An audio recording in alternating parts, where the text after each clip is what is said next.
যোৰহাট জিলাৰ অগ্ৰণী কৃষক বিশ্বজিৎ বৰালৈ অসম চৰকাৰৰ ২০২৪ বৰ্ষৰ অসম গৌৰৱ বঁটা।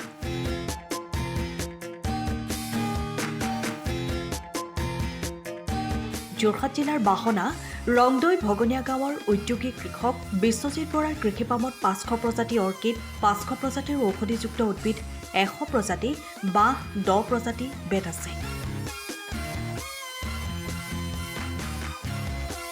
তেওঁ এখন গ্ৰাম্য বৰ্ষাৰণ্য গঠন কৰাৰো পৰিকল্পনা কৰিছে।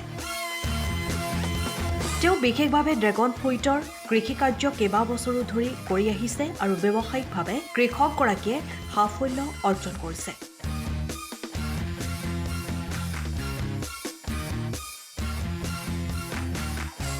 ঔষধিযুক্ত উদ্ভিদৰ কৃষিকাৰ্যৰ লগতো জড়িত বিশ্বজিৎ বৰাৰ কৃষিপামত ইনচুলিন প্লাণ্ট, গিলৈ, হতমূল, আদাৰ বিভিন্ন সততে প্ৰাপ্ত নোহোৱা প্ৰজাতি, বিশেষকৈ ক'লা আদা, ঔষধি গুণযুক্ত বাদৰ কেঁকুৰা, মছলাজাতীয় উদ্ভিদ, ভেনিলা, কাঠফুলা ইত্যাদি উৎপাদিত হয়।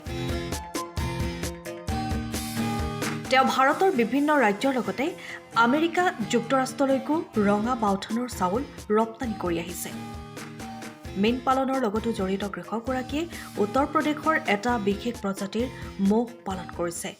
বিশেষকৈ বিশল্যৰ কাৰণে যিজোপা হনুমানে গন্ধৰ্বমাধন পৰ্বতৰ পৰা আনিছিলে, সেইজোপা মই কালেক্ট আপোনাৰ বাংলাদেশৰ পৰা কৰিছোঁ। বাংলাদেশৰ হয়? বাংলাদেশৰ হয়। হয়। আৰু এইটো হয় এজোপা অৰ্কিড, হয়, বাঘৰ দাড়ি বুলি কয়। ইয়াত ফুলি থকা আছে বাঘৰ দাড়ি, ব্লেক বেট অৰ্কিড বুলি কয়।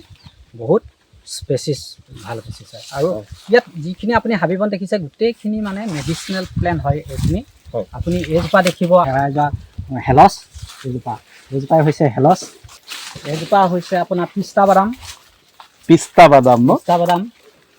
এইজোপা হৈছে ৰাম ভূটান, এইজোপা হৈছে ৱাইল্ড আপেল, ক'তো নাপায়, এইজোপা বনৰীয়া আপেল। এনেকৈ মোৰ তাত প্ৰায় আপুৰুগীয়া প্ৰায় ৫০০ প্ৰজাতিৰ উদ্ভিদ আছে। এইজোপা হৈছে কি ক'লে নামটো? কণী দি, এজোপা মেডিচিনেল প্লেণ্ট হয়, অসমৰ পৰা হৰাই যোৱা মেডিচিনেল প্লেণ্ট হয়।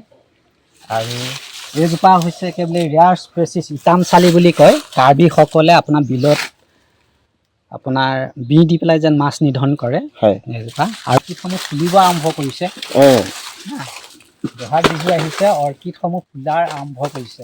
এজোপা কি মই যে কৈ আছোঁ ৫০০ প্ৰজাতি, ১২০০ প্ৰজাতি আছে। আপুনি ইয়াত এইবিলাক চব বেলেগ বেলেগ প্ৰজাতি। আমি ভিতৰলৈ সোমাই যাম অৰ্কিডিয়ামটোৰ। সংহত কৃষিপামৰ বাবে অসম চৰকাৰৰ ২০২৪ বৰ্ষৰ অসম গৌৰৱ বঁটা লাভ কৰি বিশ্বজিৎ বৰাই ব্যক্ত কৰিলে মনৰ অনুভৱ। মই আনন্দিত যথেষ্ট।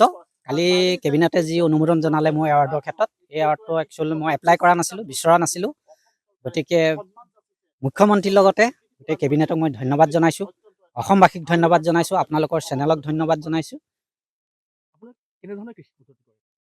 মোৰ এইটো ইণ্টিগ্ৰেটেড সংমিশ্ৰিত কৃষিপাম, মই চব কৃষিকৰ্মই কৰোঁ। ইয়াতে আপোনালোকে দেখিব মোৰ আপোনাৰ প্ৰায় ৫০০ প্ৰজাতিৰ অৰ্কিড আছে, এখন বেম্বো উদ্যান আছে ১০০ প্ৰজাতিৰ, মোৰ ড্ৰেগন ফ্ৰুটৰ এখন ফাৰ্মিং আছে, ডেইৰী আছে, ফিছ ফাৰ্মিং আছে, মোৰ সকলো আছে। আৰু ইয়াতে মোৰ সেইকাৰণে সকলো গৱেষক আহে, ছাত্ৰ ছাত্ৰী আহে। বিশেষ আমৰ কথা গম পাইছোঁ। হয়, মানুহে মানে গোটেই অসমত, আমেৰিকাতেই হওক বা বাংলাদেশতে হওক, ভাৰতৰ মানুহে হওক, Biswajit Bora dragon fruit farmers বুলি জানে, বা মোক চাৰ্চ কৰিলে ড্ৰেগন ফ্ৰুট ফাৰ্মাৰ্ছ বুলি জানে।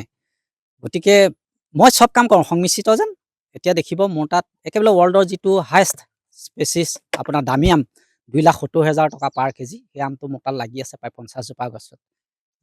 আপোনালোকে দেখিবলৈও পাব আৰু খাবলৈও পাব। নিশ্চয় আপোনালোকলৈও শুভেচ্ছা থাকিল। এতিয়া মোৰ প্ৰায় ৮০ বিঘাত মই খেতি কৰি আছোঁ আৰু মাটি আছে। মই কৈছোঁ সংমিশ্ৰিত পদ্ধতিত এতিয়া সকলোকে, মই ধানৰ পৰা ধৰি আলুৰ পৰা ধৰি সংমিশ্ৰিত মানে সকলো লগত মই জড়িত মানুহ এজন। এতিয়া মই ৮০ বিঘাত কৰি থৈ আছোঁ। মোৰ নামটো বিশ্বজিৎ বৰা। এডোখৰ কয় ৰংদৈ ভগনীয়া গাঁও। সময়ৰ খবৰ সময়ত পাবলৈ ফ'ল' কৰক টাইম অফ আছাম।